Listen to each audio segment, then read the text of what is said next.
Yo guys, what's going on? This is Jack2505. All heroic weapons have been unlocked. I did it a few days ago and I wanted to have a conversation about them.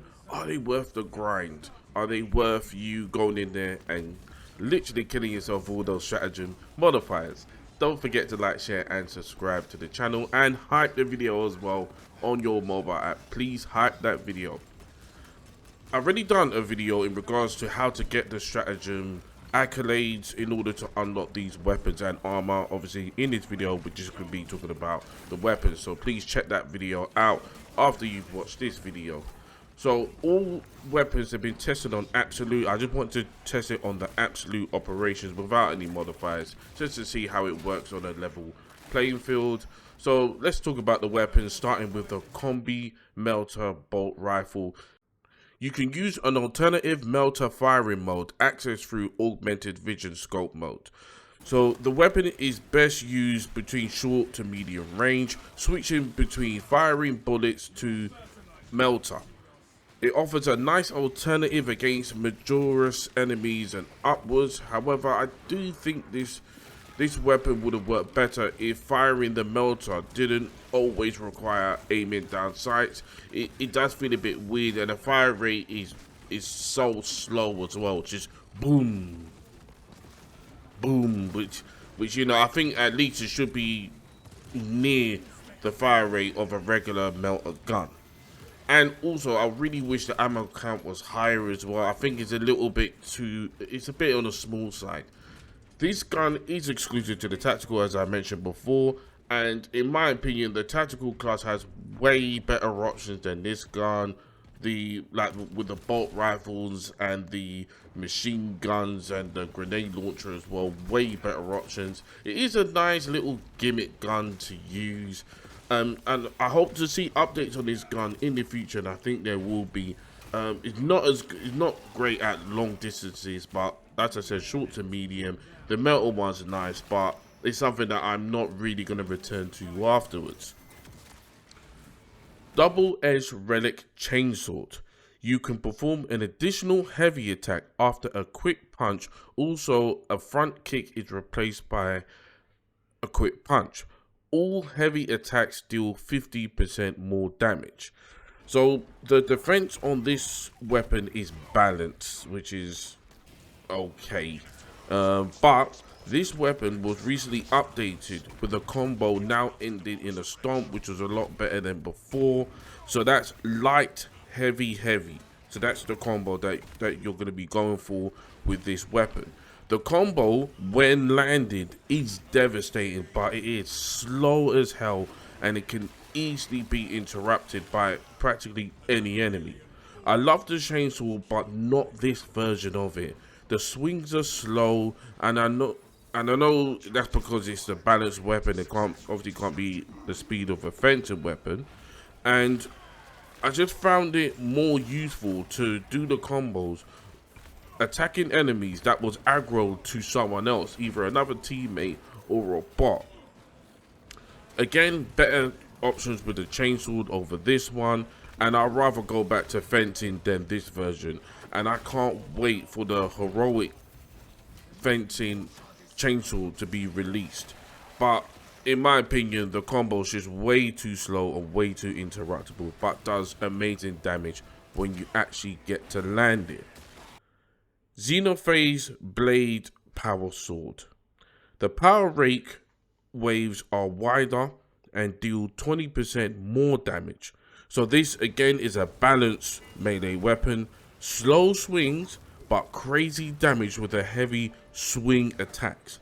Also, it has the best cosmetic out of all the heroic weapons, with the green effect on the blade. I know the lore guys will be able to explain that a lot better than I can.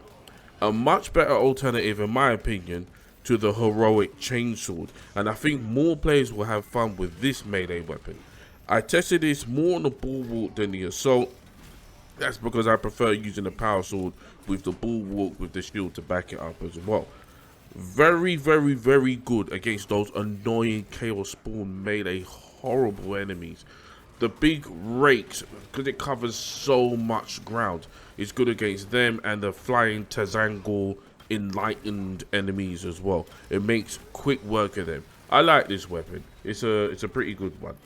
Honorific Relic Bolt Rifle. You can fire shots in 3-round bursts. The gun's okay. Makes you feel like Robocop for a few seconds.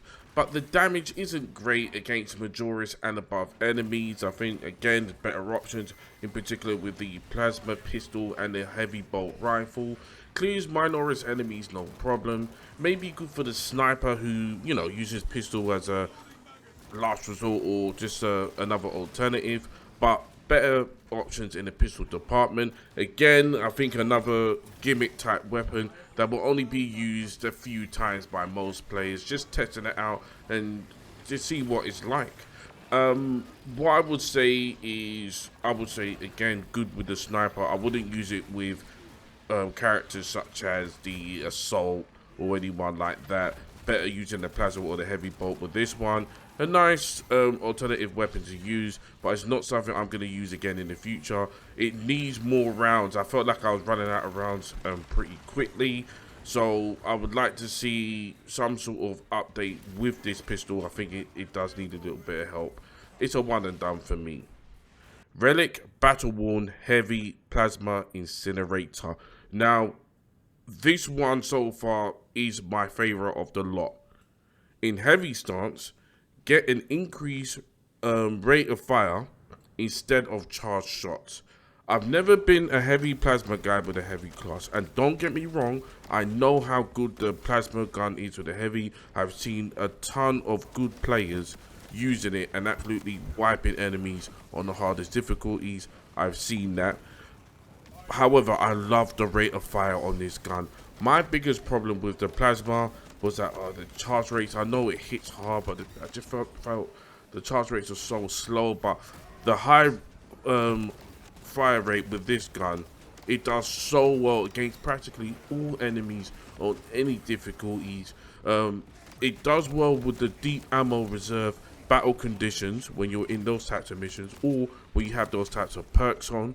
I think this should be the first gun that you should select from the accolades rewards. So many players are having fun with this gun, and my only gripe with the gun is the skin looks kind of dry and basic. I wish it did look better, but a lot of heavy players are gonna have fun with this gun, and it's a nice gun to start with. So you feel that, after the hard work that you've done through your weeklies and dailies, this is a really good gun to go for at first and then grind the rest. And last but certainly not least, the Power Gladius Combat Knife. So after a perfect dodge, the next melee strike deals 120% more damage, can be stacked up to 3 times. So welcome to the Boss Killer Extremist Executor, best equipped with a sniper because of the perk Shadow Stab on the knife, combined with tactical ambush and perfect dodge camo. My clips doesn't demonstrate the best proof of this, but if you could get absolutely huge damage on Terminus enemies and one-shot extremists and Majoris enemies with this. So as I said before, it is best with the sniper because the sniper has a great perk with the perfect dodge, invis, and then extra damage when coming out of invis with the knife, with tactical ambush, plus the perk from the knife itself. This is an absolute game changer for the knife players and for the sniper as well. I know it's good on the tactical, but it's absolutely deadly on the sniper. I haven't used it that much, but for what I saw when I was one-shot in extremists and Majoris enemies, and from what I've seen online through clips on YouTube, TikTok, discussions on Reddit, this knife is this is the knife. In the words of Crocodile Dundee, this is the one, and most players I think would class the Gladius Combat Knife as the best heroic weapon available at the moment. And if I'm being honest, it probably is. In terms of damage and effectiveness, I would rank I would say I would rank this one the best, then the plasma, the heavy plasma, and then the rest of the Xenoblade, and then the other two as well. But the knife and the heavy plasma 100% should be the first two that you go for, and then go for the rest, and then complete your collection of heroic weapons. So the big question is, guys, is it worth the grind? If you're someone who likes to collect weapons, if you're a bit of a collector, you want everything, then I would say yes. If you're looking for raw effectiveness, for something that's good now and is going to get the job done, I would say go for the plasma, the heavy plasma, and the knife. And then the others, maybe you might want to perhaps grind the armor, go for the drip first, and then come back for the weapons afterwards. But ultimately, what I would say is this. As you guys know, there's going to be updates, changes, buffs, maybe nerfs, whatever. So I would say it's best to just collect all the weapons and just leave them there, because you never know what would happen. They might see some buffs and changes, so on and so forth. But going for the heavy plasma and the knife are the good ones. Definitely the good ones to go for. It is a step in the right direction. We last year we did have a few new NAF weapons that weren't that great, but in combination with the axe, the flamer, and then with some of the heroic weapons, Focus Entertainment, they are going in the right direction, and I'm pretty happy mostly with the heroic weapons, in particular the last two that I've mentioned. So guys, tell me what you think about the heroic weapons. Which one are you using? Which ones do you rate, don't rate? Do you like all of them, none of them? Let me know in the comment section below. So right now, the next part is just to unlock all the armor and then wait for the next update. So let me know how you feel in the comment section below. My name is Jack2505, and I'll see you in the next video.